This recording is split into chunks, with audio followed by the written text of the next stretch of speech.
it takes 500 to 800 years to be degradable. It's an issue that Lin Yanzi says most people don't consider, but it spurred her to leave a job in international development to try to create a pad that's environmentally friendly.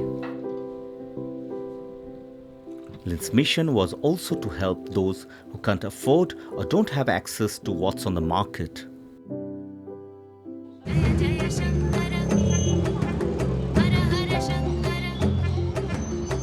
Her journey started in the spiritual and experimental township of Auroville in southern India in 2011. Namaste, everyone. So when I was in Auroville, we are, just shopping and, visit organic shop and grocery store. And at that time, my partner, he sold the cloth pads. And then he suggests me, like, do you want to try? This looks very nice for the period. It's like, oh, this might be the good idea for Nepali women. As the daughter of a traditional Chinese medicine doctor, Lin was particularly aware that plastic was becoming a huge health hazard in the South Asian country. According to the intergovernmental institution, the International Center for Integrated Mountain Development, Nepal generates 2.7 tons of plastic waste every day, which ends up polluting mountains, rivers, and oceans.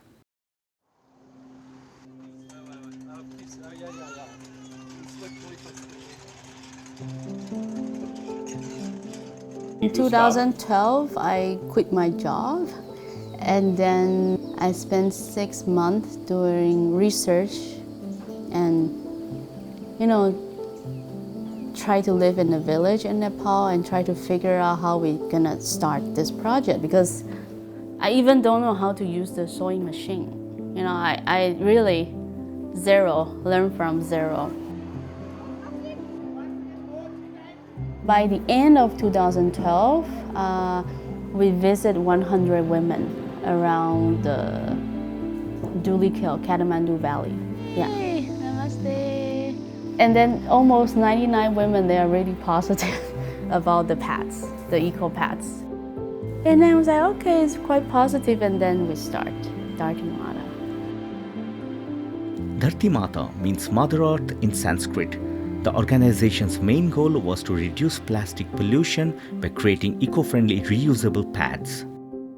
Sustainable Menstruation, a California State University student-led initiative, found that globally plastic menstrual products generate more than 200,000 tons of waste per year. Including their wrappers and adhesive, conventional pads are comprised of around 90% plastic. A pad adds about 2 grams of non-biodegradable plastic to the environment with each use. That's equivalent to 4 plastic bags. Lin says her eco-friendly cloth pads can be used for at least 3 to 5 years and are less polluting compared with more common disposable sanitary napkins.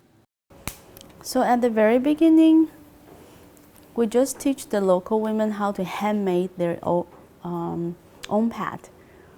And we have this design, it's very easy, it's just like a handkerchief, and then with cotton.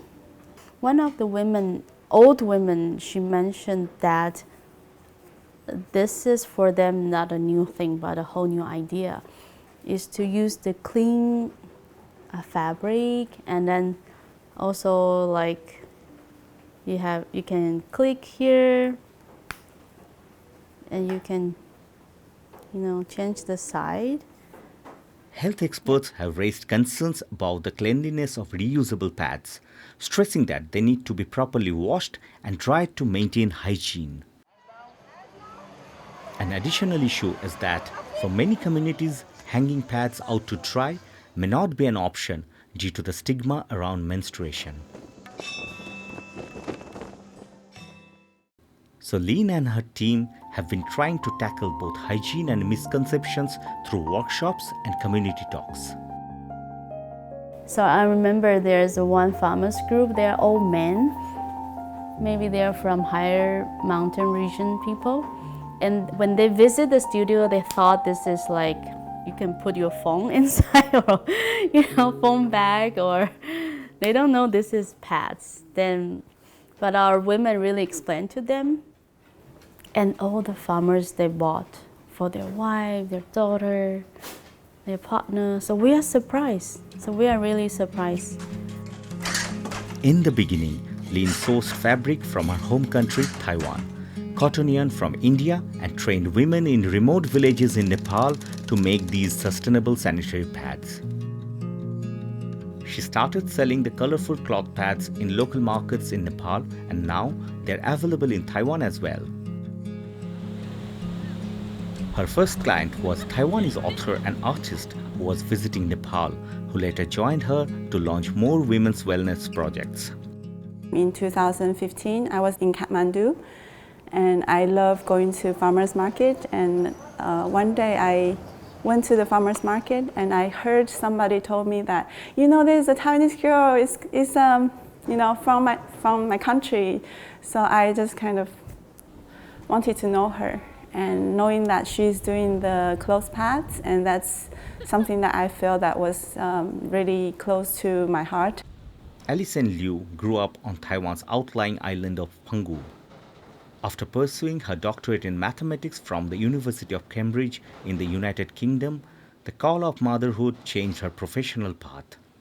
She launched her career as an author with the book Dolphin Assisted Birth, documenting her prenatal contacts with wild dolphins in Hawaii and the natural birthing process.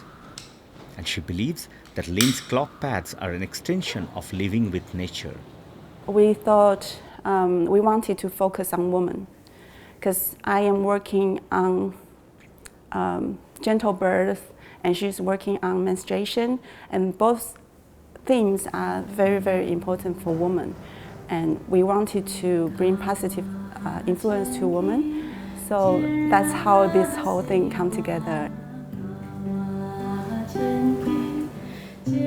The two women have now taken their work beyond producing zero-waste sanitary pads. They organize camps, retreats, and workshops promoting sustainable living and wellness for women in Taiwan, India, and Nepal.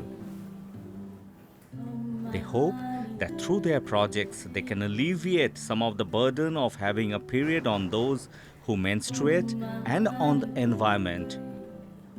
With Suingling, Shubhampal for Connected.